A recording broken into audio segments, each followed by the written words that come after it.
Hinarang sa NAIA ang halos 400 panabong na manok mula Amerika dahil sa kakulangan umano ng dokumento. Ang pangamba ng isang breeder, baka mamatay ang mga manok. Diyan tumutok, si Nico Wahe. Napasugod ang mahigit 40 breeder na manok dito sa Cargo and Warehousing Company sa may NAIA Terminal 1 matapos harangin ang mga inimport nila mga manok mula sa Amerika na dumating kagabi. Halos 400 manok na pang-breed ang hindi mailabas at maiuwi sa farm. Ang breeder na ito, 32 mga manok ang binili na aabot sa 2 milyong piso. Lahat naman kami, pare-parehas ang aming concern kung madisgrasya yung manok. So dapat i-release nila. Si Ruel, 4 na manok ang hinihintay na aabot sa 200,000 pesos ang halaga.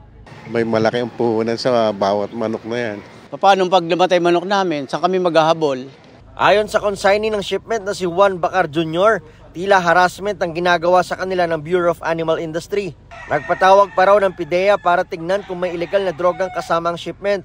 Nang masigurong wala ay sa mga papeles naman daw sila sinita. Hinahanapan daw sila ng original copy ng mga dokumento. Tinawag sa akin na nag-aayos sa loob na ang papers nyo nawawala kahit saan. I called up my shipper and asked them na kung nasaan yun. Said nasa silk envelope. Ang pinakita ako is complete. Ayaw raw tanggapin ng kopya ni Bacar ng mga dokumento mula sa Import-Export Clearance, Veterinary Health Certificate, Blood Test Result at Certificate of Quarantine. Yan din ang same na sinasabit ko. 5 days prior lumipad ang manok. Meron na silang document niya. Hinahanapan daw siya ng address at contact number ng mga sender ng manok na hindi naman daw hinanap sa 3 taon nilang pag-i-import. 3 linggo pa lang din nung huli niyang shipment.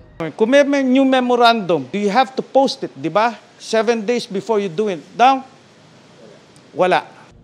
Git ng Bureau of Animal Industry. In line with Administrative Order Number 11-1987, there should be documentation, inspection, and clearance. Yung mga protocol for during cargo clearance processing for agricultural products in general. Sisiguruhin daw nilang marerelease ang mga manok kapag natapos na ang proseso.